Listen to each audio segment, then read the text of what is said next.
ሁሉ ድል ነው ይባላል። የእኛም እምነት ይኸው ነው። ግን እኛ ኢትዮጵያኖች የአድዋ ድል ከፍታና የመንፈስ ድልና የምን ያህል እንገነዘበዋለን፣ የምን ያህል እንተገብረዋለን? ዛሬ ከኛ የአድዋ ባለቤቶች የስጋ ወራሽነታችን እንጂ የመንፈስ ወራሽነታችን ሌሎች የሚነግሩን የሚማጸኑን ሆነዋል። እናም ቀድማችሁ ነቅታችሁ ቀድማችሁ አንቀላፋችሁ። ለመሆኑ እናንተ የአድዋ የደምና የአጥንት ልጆች፣ እናንተ የጥቁር ሕዝብ የነፃነት ምኩራቦች፣ እናንተ የአክብሮት የአሸናፊነት ተምሳሌቶች፣ ለሌላው ዓለም የተረፋችሁ የአንድነት ሰንደቆች፣ እንዴት ዛሬ ለራሳችሁ እንኳን መሆን ተሳናችሁ? ምን ነካችሁ? የአድዋ መንፈስ የት አደረሳችሁ ይለናል። በእርግጥስ ምን ነካል? በአድዋ መንፈስ የተመሰረተው የአፍሪካ ህብረት በቅርቡ 38ኛ ዓመቱን በአዲስ አበባ ኢትዮጵያ ሲያከብር የአፍሪካዎች መሪዎች ብቻ ሳይሆን የካሪቢያን፣ የላቲን አሜሪካ ተጋባዦች ተገኝተዋል። ሁሉም በሚባል ደረጃ ለህብረቱ ንግግር ያደረጉ ሲሆን የአፍሪካውያንና የመላውን ቀልብ የሳበው ግን የወይዘሮ ሚያ ሞቶሎኒ የባርባዶስ የካሪቢያን ደሴት ጠቅላይ ሚኒስቴር ንግግር ነው። ወይዘሮ ሚያ አጽንተው ሰጥተው ለተሰበሰቡት የአፍሪካ መሪዎች ተወካዮች የተናገሩት የአድዋ የአሸናፊነት መንፈስ እንውረስ የሚል ነው። የመልእክታቸውን ጭብጥ የአድዋ አሸናፊነት መንፈስ የቅኝ ግዛትና ከባርነት ነፃ ቢያወጣንም አሁንም ከእጅ አዙር የቅኝ አገዛዝ አለማላቀቃችን ብቻ ሳይሆን በድንበር በጎሳ መከፋፈላችን ተጠያቂው ራሳችን የአድዋ መንፈስ እንደ ቅድመ አያቶቻችን ስላላስቀጠልን ነው። አሁንም የአድዋ የአሸናፊነት መንፈስ እንውረስ በማለት በአጽንኦት ያሳስባሉ።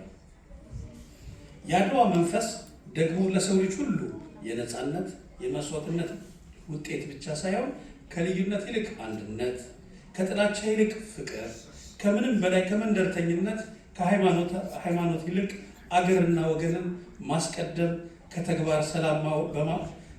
ከተባበርን ሰላም በማውረድ አፍሪካውያን ዛሬ ያለንበትን ጥገኝነት፣ ድህነት፣ ስደት ማሸነፍ እንደምንችል ለራሳችን ችግር ራሳችን መፍትሄ መሆናችን ያስተምረናል።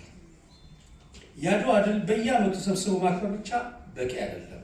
የአድዋ የመንፈስ አሸናፊነት ከምን ጊዜውም በበለጠ በተግባር የምናሳይበት ዘመን ላይ እንገኛለን። ምክንያቱም የአድዋ ድል መንፈስ አፍሪካን ሁለተኛ ዜጋ አድርገው ንቀው ሲበዘብዙ የነበሩትን ጥቁር የአውሮፓውያን ቅኝ ገዢዎችን ቢያባረርም በጨለማ ተደርጎ ለተሰራ አፍሪካ በአድዋ ብርሃን ቢወጣለትም ከአብራኩ በወጡ ገዢዎቹ አምባገነኖቹ ነፃ አልወጣቸው። በዘር በድንበር ከፋፍሎ እያዋጉ የዓለም ጭራ አድርገውናል። በአድዋ ኢትዮጵያ ድል አድርጋ የሰው ልጅ እኩልነትን አወጃለች።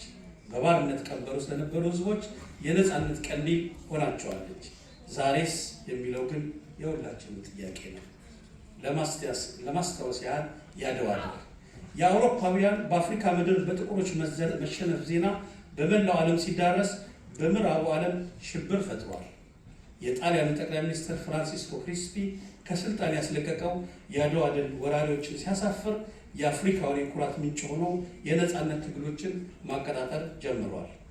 የአድዋ ድል ሁለተኛ ዓመት ሲከበር በለንደን የፓን አፍሪካ ኮንፈረንስ መካሄዱ የድሉ ከፍታ ብቻ ሳይሆን ኢትዮጵያውያን ለጭቁን ሕዝቦች የነፃነት ተምሳሌትነት ያለባቸውን ኃላፊነት ጭምር የሚያስገነዝብ ነው።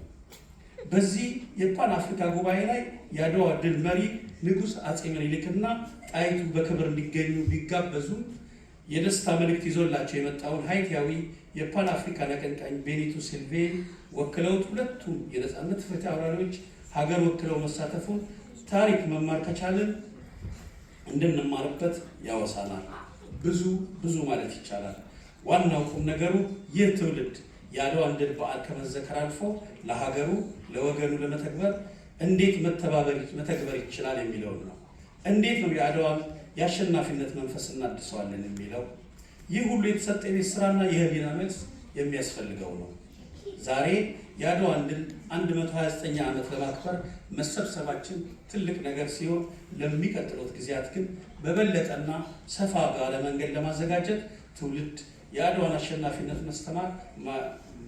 የአሸናፊነት መንፈስ ለማስተማር እንድንችል ከአሁን የአድዋ ድል አሸናፊነት ጉባኤ ቢቋቋም ዓለም አቀፋዊ ይዘት እንዲኖረው እንዲያሳትፍ ዝግጅቱን ከአሁኑ ቢጀመር ተገቢ ይሆናል መልእክት በህብር ስም ስናሳስብ እኛም የቻልን ይሆናል አስተዋጽኦ ለማድረግ ዝግጁነታችንን በመግለጽ ነው። የአድዋ አሸናፊነት መንፈስ ለሁላችንም ይሁን። በዚህ አጋጣሚ የህብር ማህበር ኔዘርላንድ በሮተርዳም ከተማ ከ14 ዓመት በፊት የተመሰረተ ሲሆን የእድገቱን የኤሊ ግዞ ቢሆንም አሁን ህጋዊ የተንቀሳቀሰ ያለ ማህበር ስለሆነ ፍላጎት ያላችሁ ልትቀላቀሉ ለህብረተሰባችን የቻለን አስተዋጽኦ እናድርግ እያልን በአድዋ ድል አሸናፊነት መንፈስ ጥሪያችንን እናስተላልፋለን።